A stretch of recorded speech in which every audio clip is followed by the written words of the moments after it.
Hello everyone and welcome back to Abias. This is my first review in the series Slam Dunk. I will be going over some spoilers throughout the review due to the nature of the manga and the way that I've structured this script, focusing more on specific feelings towards matches and the results of the matches. Due to that, if you are interested in reading the series, I'd say I'd 100% recommend it and you should go for it and see if you like it or not.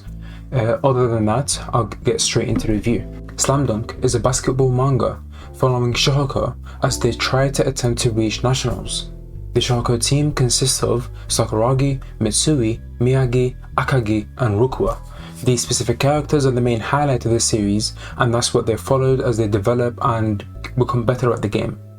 My first impressions of the series was fairly underwhelming. I was expecting a lot of stuff due to the way that people have been hyping it up over the internet. So the slow starts and the quick matches at the start of the tournament were fairly disappointing, with very slight attachment to the series and especially to the main character himself, as I disliked the main character as well as his motivation to join basketball. The reason why I continued to read the story despite these first impressions was due to Mitsui, a very strong character that had a very emotional backstory and very down to earth. But as I said, when the tournament started, the first few matches was very quick. It didn't feel like much of a tournament with teams aiming for nationals,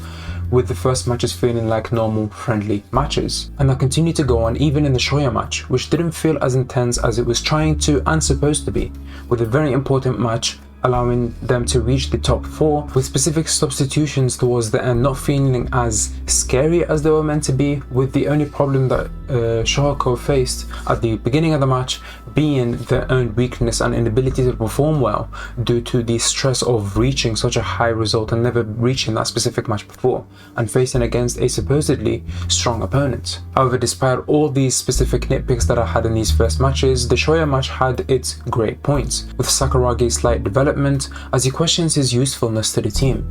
and going on to very satisfying rebounds which paid off for the inability to perform well in the early matches due to him being new to the game, as well as Mitsui's performance, who, as I said, is a huge key factor as why I continued to read this series, which was very nice to see. However, that first impression doesn't paint the picture for the full series experience that I had, as it continued to go up this upward pointing hill, with the kind of match really increasing in stakes and the intensity as well, with specific emotions running high throughout the match and opposing team actually being and holding a specific threat, and with specific opponents feeling like there were counteracts to specific characters of the Shueisha team. That was really nice to see and really put up the stakes. And then the final result, which was so unexpected and so heavy towards Sakuragi's character,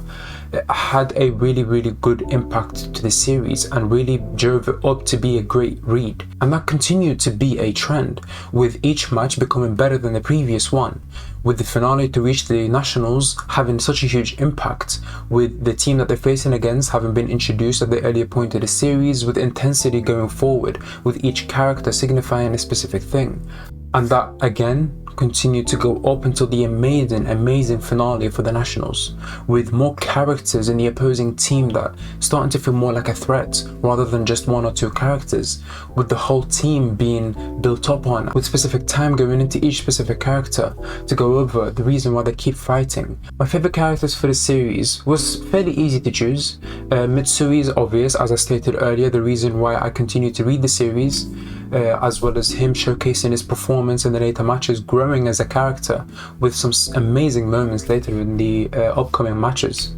as well as my second favorite character being Sakuragi, which is fairly strange. As I said in my first impressions, I didn't enjoy Sakuragi as much as I did at the end of the story, and that I'd say is a huge signifier into the amount of development that he had as a character, starting off from the Shoya match with specific signs here and there, and then going into the canon loss, which has motivated him to not only change his look but into the perspective into training, as he continued to love training and try really hard and really increase his love for basketball. An amazing main character that has developed so intensely in this specific time that we focus in this story. At the early part of the tournament, matches were fairly expected and predictable. However, that changes with the introduction of the kind of match. At first, throughout the match, I felt like it was going to be an easy victory. However,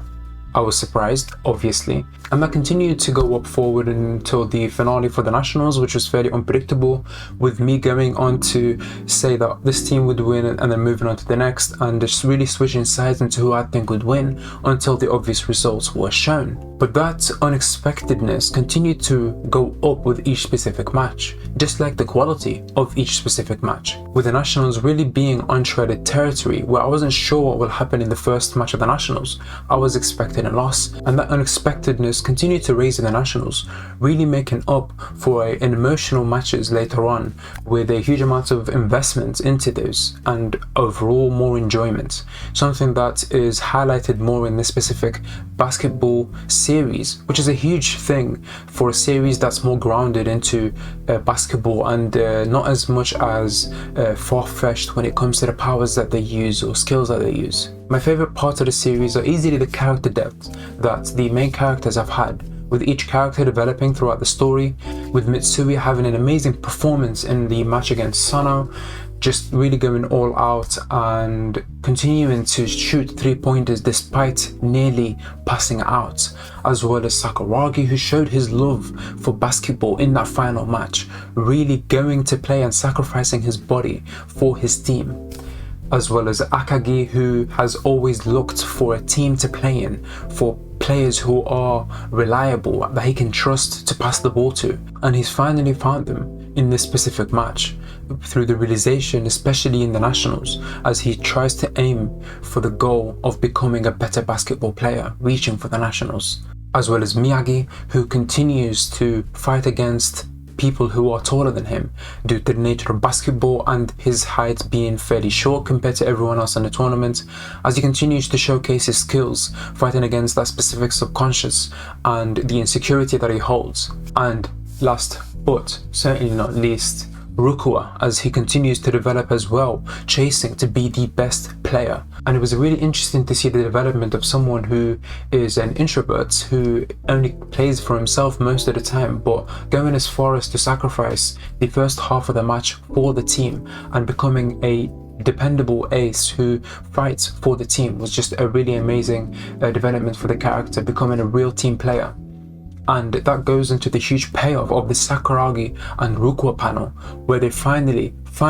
high five, celebrating their working together and collaborating through that match. And that all adds up to the huge payoff that Sakuragi and Rukuwa have in the panel at the Sano match, where they finally high five and celebrate together as they work together to reach the victory against Sano. A really emotional and intense panel. I love the Sano match. Easily my favorite match of the whole series, intense from start to finish. Everything that I'd wanted from the series is presented in that Sano match, with perfectly executed backstories and showcasing the team and the intensity from the beginning, really making me like the team and really becoming interesting protagonists. It's essentially signifying what I look for in a sports match, and the reason why I was disappointed at that beginning, because a lot of the perspective of the opposing opponent and intensity from start to end due to lack of introducing them earlier on was present in here. However, despite my appreciation for the series and the huge amount of likes that I've had, there are specific dislikes that I had towards the series, with the main one being the missed opportunities, not only at the beginning of the series where they could have really investful matches, but also at the end, where the end of the series was disappointing, to say the least. Specific teams and characters were hyped up throughout Nationals as being interesting matchups, and we could have seen matches that didn't include the main cast, focusing on other teams like Kainen, but we never got to see that, unfortunately. It feels like it was missed opportunities when it comes to really intense matches, as there were specific teams that were really hyped up to be intense, and it would have been nice to see them play against other teams, but we never really got to see them interact later on, with just a really unsatisfactory ending, which is another dislike that I've had. Now, reaching the main important aspect of a review, my score for the series. And for Slam Dunk, I'd say the score that I'd give it is a low 8 out of 10. Due to the great impact that it had, the amazing experience and fun that I had while reading it, to the slight problems that it had that weren't as major when it comes to plot holes or specific writing issues, with just intense characterization and matches that continued to be more fun as the series progressed. A very memorable and exciting experience. Has the potential of being a 9 out of 10, but due to the dislikes that I'd mentioned earlier on, it will stay as an 8 out of 10 series for me. Definitely a series worth rereading in the future. I look forward to going over it again in the next few years, whenever that will be, and if there is more things that I want to discuss adding into and amending the review later on in the future, I will do so.